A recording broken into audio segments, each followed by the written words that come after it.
My name is Darren Kennedy. I'm 52 years old. My wife Debbie and I own That's Amore Pizzeria in Metairie, Louisiana.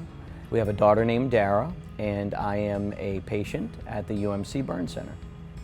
We are very passionate about spending time with our family. We're very passionate about our business, and we're very involved with our church also.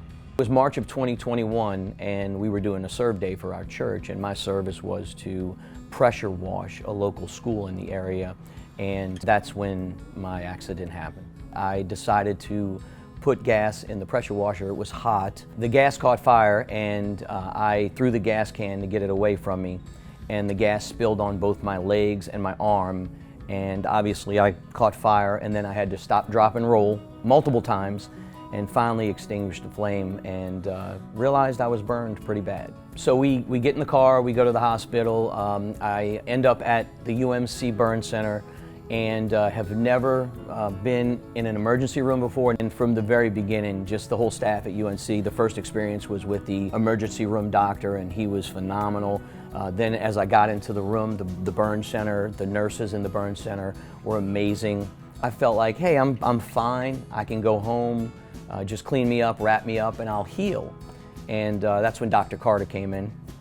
When a patient presents after an explosion or a severe burn, we work with different teams to get them here.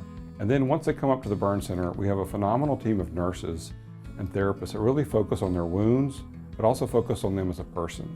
And that's where our psychologist, our pharmacist, our nutritionist, all these different people come in to make sure that all the needs of the patient are met while they're here. He explained everything I needed to know, and I was very comfortable with the fact that he knew what he was talking about.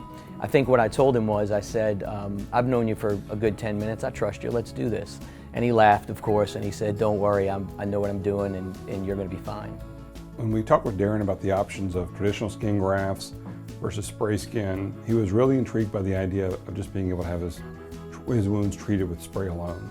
The technology of spraying skin onto a wound was FDA approved in September of 2018. The University Medical Center is one of the lead enrolling sites in those studies that helped bring about that technology. And since that time, we've been one of the top 3 sites using spray skin in the entire United States. I basically went in and came out and woke up in post-op and asked the nurse in post-op, are they coming to get me anytime soon to do my surgery? She laughed at me and said, oh darling, you've been in recovery for about an hour now, you're done. And I looked down and I said, this is unbelievable, I cannot believe this. The support of the UMC staff, the doctors, their knowledge, their willingness to explain everything and answer every question helped me to realize how lucky I was, first of all, not to be in worse shape, and second, that the recovery was going to go well if I followed their suggestions. I felt very blessed that I was able to recover very quickly. You know, I've got my wife and my daughter, my family, my friends, my staff here at the restaurant that we consider family, that are very important to me, and I realized that in the blink of an eye, that could have all been gone. If I had to use one word to describe the care, I would say it was heartfelt. And the reason I say that is because I honestly, sincerely felt like everyone who helped me cared. There's a lot of angels running around that hospital.